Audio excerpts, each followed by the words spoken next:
I'm Harriet Ross, and I am the current owner of this home. My brother, Gordon J. Ballinger, purchased this home around 20 years ago and began the improvement and conservation of it. My goal in selling this home now is to find someone who's going to continue with the restoration and love this house and honor it as it should be honored.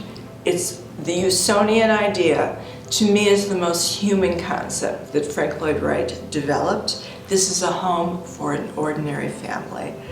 And it gives the ordinary family the feeling that they're living in a creation by Frank Lloyd Wright. And it's a privilege to be here. Hello, I'm Peter Maunu. I own the Frank Lloyd Wright designed Lamberson house, which is also here in Oskaloosa. The two houses were designed at the same time in 1947, and I think it's fitting that we're here on June 8th, because this is Harriet's birthday, but it's also Frank Lloyd Wright's birthday. Oh, and I was going to tell you that this was a surprise.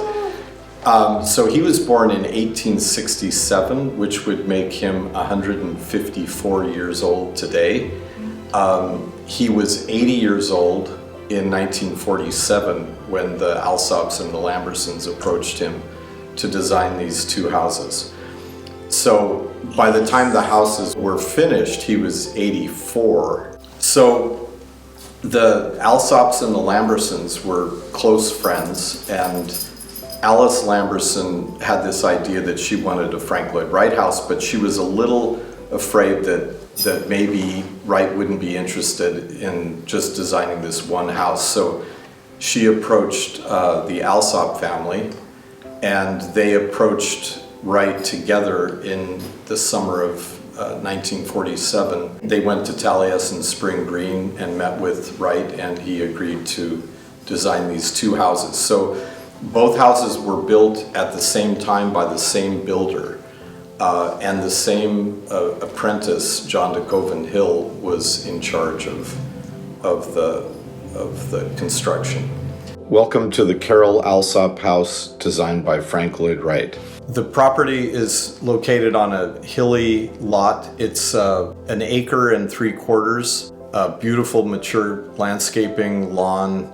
First thing you notice as you walk in is this wonderful brick floor with 3 steps that lead down to sort of a sunken living room.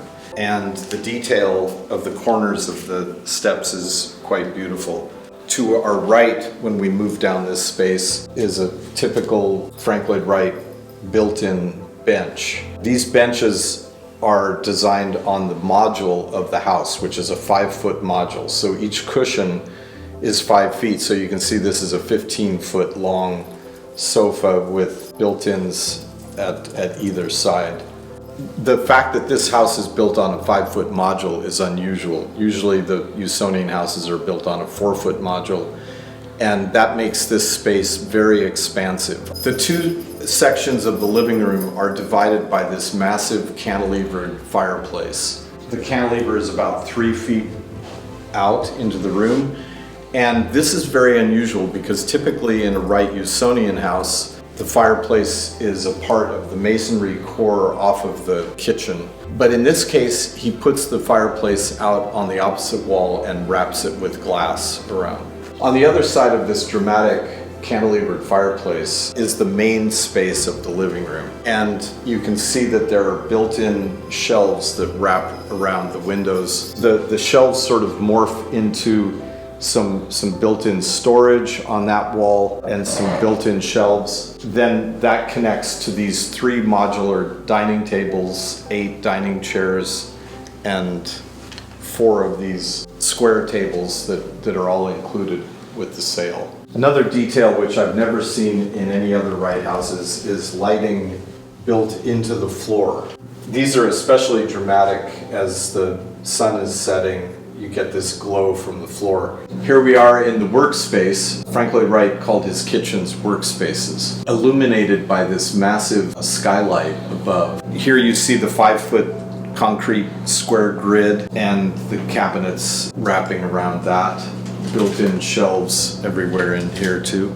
In February of 1959, House and Home magazine featured the Alsop house, and it was basically interviews with Jim DeRoos, who was the builder of the house. He mentioned these beautiful mitered corners, and here's his quote from the article. "Mitered corners give you a tighter fit and make the paneling look as though it is all out of the same wood mass. Each cut takes a lot of fitting." And this is all red tidewater cypress. Wright referred to hallways as galleries. This is about 60 feet long, and with these 3 built-in shelves on the sides, it really lives up to the name gallery. This would be a wonderful TV room or something. There are nice built-in shelves here and wonderful cypress board and batten. He uses the soffit up here to store books, and it also conceals the AC and heating ducts which are located up there. These 2 beautiful bunk beds,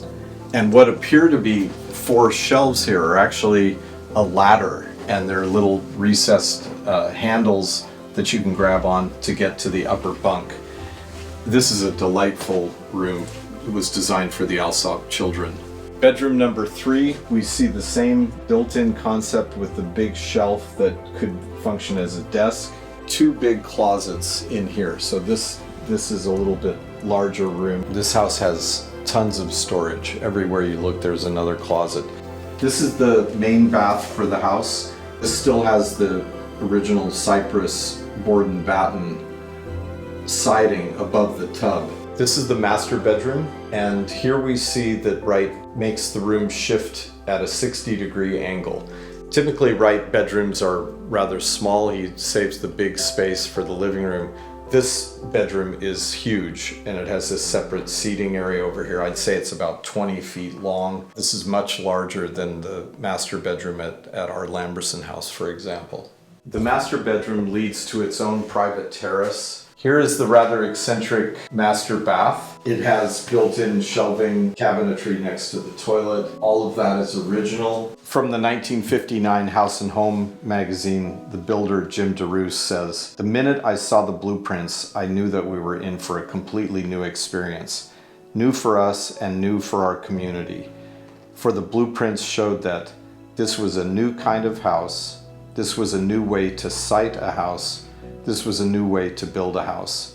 The custom house that Mr. Wright designed and we built was different in every way from the kind of houses we had been building in Oskaloosa. This new kind of house got us out of the rut of always building in the same old way." Harriet the seller is looking to find a buyer who understands and appreciates the history of this house, the history of Frank Lloyd Wright Usonian houses, and also is willing and able to bring this house back to what it could be. Feel free to contact us if you feel you're ready to take this house to the next level and enter the next chapter of history for the Alsop house designed by Frank Lloyd Wright.